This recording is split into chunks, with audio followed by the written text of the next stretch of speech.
பொதுவாக போர் அப்படின்னா அது மிலிட்ரிக்கும் நாட்டுக்கு நாடு நடக்கிறது மட்டும்தான் நீங்கள் நினச்சிருப்பீங்க. ஆனால் டெய்லி நீங்கள் போகிற ஆஃபீஸ்லேயோ இல்லை நீங்கள் பண்ணுற பிஸ்னஸ்லேயோ ஏன் உங்கள் பர்சனல் லைஃப்லேயோ கூட உங்களுக்கே தெரியாமல் ஒரு காம்படிஷன் அப்படின்ற போர் நடந்துக்கிட்டு தான் இருக்குது. இந்த போரில் ஜெயிக்கிறதுக்கு 2500 வருஷத்துக்கு முன்னாடி எழுதப்பட்ட ஒரு ரகசிய ஸ்ட்ராட்டஜி புத்தகம் இன்னைக்கு வரைக்கும் உலகத்தில் இருக்கிற டாப் சிஇஓஸ் இந்த புத்தகத்தை பயன்படுத்துகிறாங்க சொன்னால் உங்களுக்கு தெரியுமா? ஜூலியஸ் சீசரில் ஆரம்பித்து நெப்போலியன் பொனாபார்ட்டே வரைக்கும் உலகத்தை ஆண்ட பல தலைவர்கள் யூஸ் பண்ண மாஸ்டர் ஸ்ட்ராட்டஜி தான் இது. உங்கள் எதிரிகளை எப்படி அவுட் ஸ்மார்ட் பண்ணுறது, உங்களோட பிஸ்னஸில் எப்படி நம்பர் 1 ஆகிறது. இன்னைக்கு வீடியோவில் சன் ட்சூ எழுதின த ஆர்ட் ஆஃப் வார் புத்தகத்தோட ஃபுல் அண்ட் டீட்டெயில் சம்மரியை ரொம்ப தெளிவாக பார்க்க போகிறோம். Hello friends, welcome to summary expert. உலகத்தோட மிக பழமையான மிலிட்ரி ஸ்ட்ராட்டஜி புத்தகம் இந்த த ஆர்ட் ஆஃப் வார் தான். பல 100 வருஷங்களுக்கு முன்னாடி மூங்கில் குச்சிகளில் எழுதப்பட்ட இந்த புத்தகம் காலங்களை தாண்டி இன்னைக்கு வரைக்கும் நிலைச்சு நிற்குது. இன்னைக்கு Wall Street business leaders, lawyers and sport coaches வரைக்கும் எல்லாருமே அவங்களோட சக்ஸஸ்க்காக ஃபாலோ பண்ணுற ஒரு கைட் தான் இது. ஒரு முக்கியமான டிசிஷன் எடுக்கணும்னாலோ இல்லை உங்கள் ஆப்பனனை ஏமாற்றி ஜெயிக்கணும்னாலோ இந்த புக்கில் இருக்கிற ஸ்ட்ராட்டஜிஸை ரொம்பவே யூஸ்ஃபுல்லாக இருக்கும். சன் ட்சூ சொல்லியிருக்கிற 6 முக்கியமான ஸ்ட்ராட்டஜிஸை இப்போது டீட்டெயிலாக பார்க்க போகிறோம். நம்ம சேனலுக்கு நீங்கள் புதுசாக இருந்தீங்கன்னா சப்ஸ்கிரைப் பண்ணிவிட்டு மறக்காமல் பெல் பட்டனையும் ப்ரெஸ் பண்ணிவிடுங்க. Secret 1, win without fighting. பொதுவாக போர்னா அடிதடி ரத்தம்னு நினைப்போம். ஆனால் ஆத்தர் என்ன சொல்கிறாருன்னா, எல்லா போர்களிலும் சண்டை போட்டு உங்கள் எதிரியை ஜெயிக்கிறது சிறந்த வெற்றி கிடையாது. எந்த ஒரு சண்டையும் இல்லாமல் உங்கள் எதிரியின் எதிர்ப்பை உடைப்பது தான் உச்சக்கட்ட வெற்றி அப்படின்னு சொல்கிறாரு. அதாவது பிஸ்னஸில் உங்கள் காம்படிட்டர் கூட ப்ரைஸ் வா பண்ணி சண்டை போடுறதை விட அவங்களோட பிளான்ஸையும் ஸ்ட்ராட்டஜியையும் முன்கூட்டியே தடுத்து நிறுத்துறது தான் புத்திசாலித்தனம். அதே மாதிரி அவங்களோட ஃபோர்ஸஸ் ஒன்றா இருந்தால் அதை எப்படியாவது பிரிக்கணும் அப்படின்னு சன் ட்சூ சொல்கிறாரு. எதிரி எப்போ ப்ரிப்பேர் ஆகாமல் இருக்கானோ அப்போ அட்டாக் பண்ணணும்.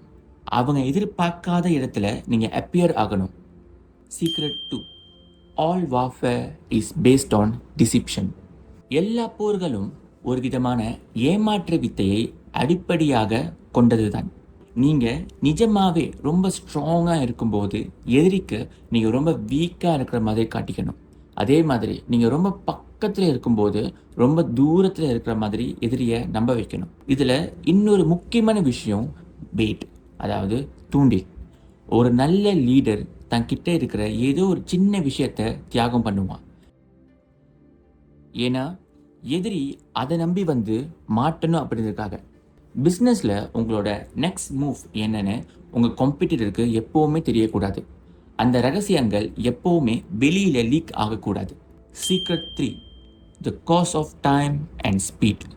ஒரு போருக்கு 1,00,000 பேரை அனுப்புறதுக்கு ஒரு நாளைக்கு 1000 ounce வெள்ளி செலவாகும்னு ஆத்தர் சொல்கிறாரு. ஒரு போர் ரொம்ப நாள் இழுத்துக்கிட்டே போச்சுன்னா வீரர்களோட ஆயுதங்கள் மழுங்கி போயிடும், அவங்களோட உற்சாகமும் குறைஞ்சிடும். அதனால் ஒரு ஸ்கில்ஃபுல்லான லீடர் எப்போவுமே தன்னோட சப்ளை வேகன்ஸை 2வது முறை லோட் பண்ண மாட்டான். அதாவது பிஸ்னஸில் ஒரு ப்ராஜெக்ட் ஆரம்பித்தா அதை குவிக்காக வின் பண்ணணும்னு பார்ப்பான். இழுத்துக்கிட்டே போனால் ரிசோர்ஸஸ் அண்ட் எனர்ஜி தான் வேஸ்ட் ஆகும். நிறைய ஆட்கள் இருப்பதை விட வேகத்துக்கும் நேரத்துக்கும் தான் அதிக பவர் இருக்குது. Secret 4, momentum and the drum rolls. இது ரொம்பவே இன்ட்ரெஸ்டிங்கான ஒரு சைக்காலஜி. ஒரு போரில் முதல் முறை முரசு அடிக்கும்போது வீரர்களுக்குள்ள ஒரு பெரிய வீரம் பொங்கும். ஆனால் 2வது முறை அடிக்கும்போது அந்த உற்சாகம் கொஞ்சம் குறையும். 3வது முறை அது சுத்தமாக காண போயிடும். இதே பிஸ்னஸில் எப்படி அப்ளை பண்ணுறது? புதுசாக ஒரு காம்படிட்டர் மார்க்கெட்டுக்கு வரும்போது அவங்க என்தூசியஸ்டிக்காக இருப்பாங்க. அந்த நேரத்தில் அவங்க கூட சண்டை போடக்கூடாது. அவங்களோட எனர்ஜி அண்ட் என்தூசியசம் குறையிற வரைக்கும் வெயிட் பண்ணி அவங்க சோர்வடையும் போது ஸ்ட்ரைக் பண்ணுறது தான் புத்திசாலித்தனம். Secret 5, know enemy yourself and the ground.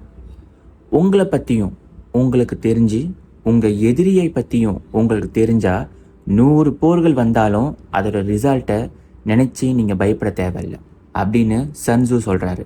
ஆனால் இதில் இன்னொரு விஷயமும் இருக்குது. உங்கள் ஆர்மி ரெடியாக இருந்து எதிரியும் அட்டாக் பண்ணுற நிலைமையில் இருந்தாலும் நீங்கள் சண்டை போடுற கிரவுண்ட் சரியில்லைன்னா நீங்கள் பாதி வெற்றி தான் அடைஞ்சிருக்கீங்கன்னு அர்த்தம். கார்ப்பரேட் வேர்ல்டில் இதுக்கு பேர் தான் மார்க்கெட் கண்டிஷன். உங்களோட ஸ்ட்ரென்த் என்ன, உங்கள் காம்படிட்டரோட வீக்னஸ் என்னன்னு அனலைஸ் பண்ணுறதோடு சேர்த்து மார்க்கெட் ட்ரெண்ட் எப்படி இருக்குன்னு தெரிஞ்சுக்கிட்டு தான் ஒரு மூவ் பண்ணணும். Secret 6 combine energy and being like water. ஒரு புத்திசாலியான லீடர் தனிப்பட்ட நபர்கள்கிட்ட பெர்ஃபெக்ஷனை எதிர்பார்க்க மாட்டான். அவனோட ஃபோக்கஸ் எப்பவுமே மொத்த டீமோட கம்பைன் எனர்ஜி மேலே தான் இருக்கும். மிலிட்ரி டெக்டிக்ஸ் அப்படின்றது தண்ணீர் மாதிரி இருக்கணும். தண்ணி எப்படி தான் போகிற இடத்துக்கு ஏற்ற மாதிரி தன் வடிவத்தை மாற்றிக்குதோ அதே மாதிரி நீங்களும் எந்த ஒரு கான்ஸ்டன்ட் கண்டிஷனும் இல்லாமல் சூழ்நிலைக்கு ஏற்ற மாதிரி உங்கள் டெக்டிக்ஸை மாற்றிக்கணும். எப்போவுமே எதிரியோட ஸ்ட்ராங்கான இடத்தை தவிர்த்துட்டு அவனோட வீக்கான இடத்துல ஸ்ட்ரைக் பண்ணணும். இப்போது இந்த ஸ்ட்ராட்டஜிஸை எப்படி உங்கள் ரியல் லைஃப்பில் அண்ட் கெரியரில் அப்ளை பண்ணுறதுன்னு பார்ப்போம். Step 1, Pander and deliberate. எந்த ஒரு பெரிய மூவ் பண்ணுறதுக்கு முன்னாடியும் பொறுமையாக இருந்து எல்லாத்தையும் ஆழமாக சிந்திச்சு பிளான் பண்ணுங்கள். திட்டமிடாத எந்த ஒரு நபரும் கண்டிப்பாக தோல்வியை தான் சந்திப்பாங்க. Step 2, bend the rules. Victory அப்படின்றது ரொம்ப முக்கியம். அதை வெறும் கன்வென்ஷனல் ரூல்ஸ் மூலமாக, அதாவது பழக்கமான விதிகள் மூலமாக மட்டும் அடைய முடியாது. எதிரிக்கு ஏற்ற மாதிரி, சூழ்நிலைக்கு ஏற்ற மாதிரி உங்களை நீங்களே அக்காமடேட் பண்ணிக்கணும். Step 3, choose your battles. எப்போ சண்டை போடணும், எப்போ சண்டை போடக்கூடாதுன்னு தெரிஞ்சவன் தான் வெற்றியாளன். ஆஃபீஸில் நடக்கிற எல்லா சின்ன அரசியலுக்கும் தேவையில்லாத ஆர்கியூமெண்ட்க்கும் ரியாக்ட் பண்ணாதீங்க.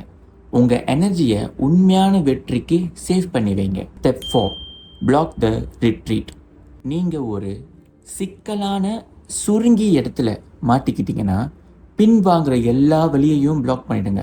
வேற வழியே இல்லை, ஜெயிச்சு தான் ஆகணுன்ற நிலைமை வரும்போது உங்கள் டீம் தங்களோட ஃபுல் பொட்டென்ஷியலையும் வெளிப்படுத்துவாங்க.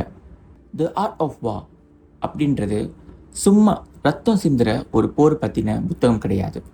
இது ஒரு பிரில்லியண்ட்டான psychology and strategy play book. உங்களோட காம்படிஷனை எப்படி ஹேண்டில் பண்ணுறது, எப்படி ஸ்மார்ட்டாக வின் பண்ணுறது, ரிசோர்ஸஸை எப்படி சேவ் பண்ணுறது அப்படின்றத இந்த புத்தகம் ரொம்ப அழகாக கற்றுக் கொடுத்தது. இந்த வீடியோ பற்றி நீங்கள் என்ன திங்க் பண்ணுறீங்கன்றத கமெண்ட் செக்ஷனில் சொல்லுங்கள். இதில் எந்த டெக்னிக் உங்களுக்கு ரொம்ப ப்ராக்டிக்கலாக பட்டுச்சுன்னு கமெண்டில் சொல்லுங்கள். இந்த வீடியோ உங்களுக்கு பிடிச்சிருந்தா லைக் பண்ணிவிட்டு உங்கள் பிஸ்னஸ் ஃப்ரெண்ட்ஸோட ஷேர் பண்ணுங்கள். மறக்காமல் சம்மரி எக்ஸ்பர்ட் சேனலுக்கு சப்ஸ்கிரைப் பண்ணிவிடுங்க.